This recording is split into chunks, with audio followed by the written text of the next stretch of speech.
Hi guys, and welcome back to my channel. If you're new here, hello, I'm Roma. This is Roaming Required. Here we talk about all things life, travel, food, and of course, London.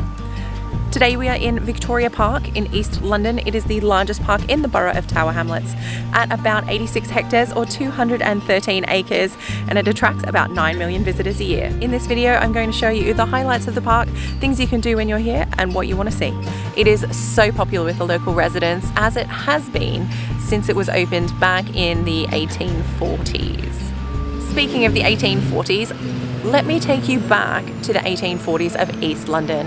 It wasn't the affluent area that it is today. In actual fact, it was really poor. There was lots of overcrowding, there was insanitary conditions, there was no fresh drinking water, the local industries were pumping smog and polluting the air, so the air quality here was really poor. And there was also a local slum which had about 400,000 people living in it. In 1841, an Act of Parliament went through after locals campaigned to get some green space or a local park put in. So this park opened in 1843 as a bit of a soft launch, but it was enough to get the locals just coming flooding in. You may be wondering why I'm bringing you to a park in East London.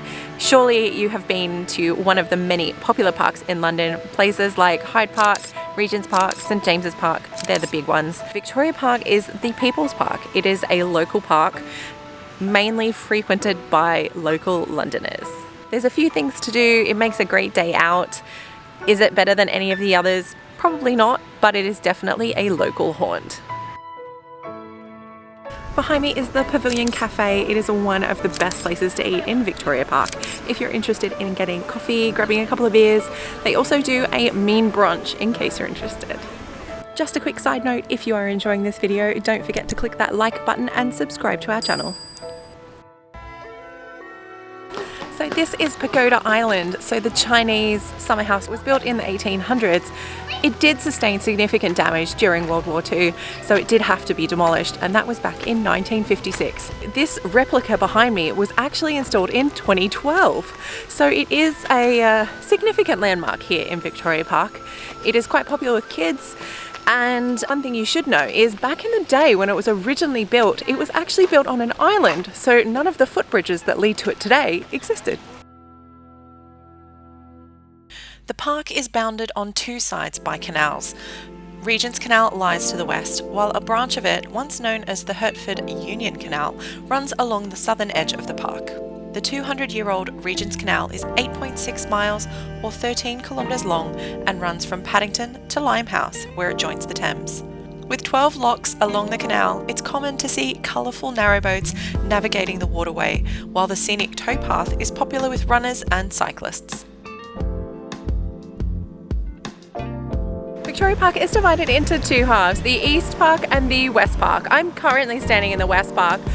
You can see that by the West Lake that's behind me with the bird fountain. It's also home to the Chinese pagoda, which is enormously popular and something you should see if you are coming to Victoria Park. I am heading over to the East Park now. I'm going to take you there, show you the bandstand and a very important drinking fountain. Victoria Park is also a great venue, so it's a really popular location for different festivals and celebrations. A couple of things that spring to mind are Guy Fawkes Night, which is in the first weekend of November. It is a huge bonfire and fireworks celebration remembering Guy Fawkes. I could do a whole video about Guy Fawkes and bonfire night. I'm not going to go into that now, but definitely Google it if you're interested in finding out a little bit more. So the Victoria Park fireworks are one of the only few fireworks displays in London that are still free. So it's definitely one for the calendar if you are in town in November. The other event that springs to mind is All Points East, which is a absolutely enormous music festival held here in Victoria Park. For 2020, it was scheduled for May, but subsequently cancelled. No surprises there. And some of the headlining acts were the Kooks, the Bombay Bicycle Club, Iggy Pop. There was an enormous lineup of huge names. So we can expect that one to return in 21 and years to come.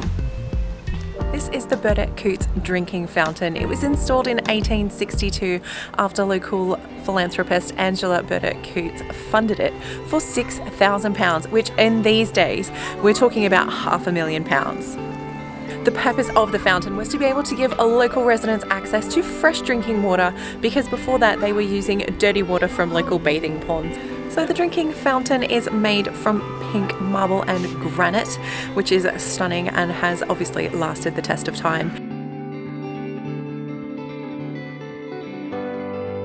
Sport and recreation is incredibly popular here in Victoria Park, particularly in the East Park, which is significantly bigger than the West Park.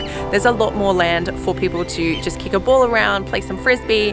There are cricket nets, tennis courts, lawn bowls, kids playgrounds, all available, as well as a skate park, cycleways, and of course running tracks. So that's it for me. I hope you enjoyed today's video all about Victoria Park here in London. If you have not already subscribed to the channel, please do so now. It really helps us. And don't forget to click the little notification bell so you get an alert when the new videos go live. Thanks for joining. Until next time, bye bye.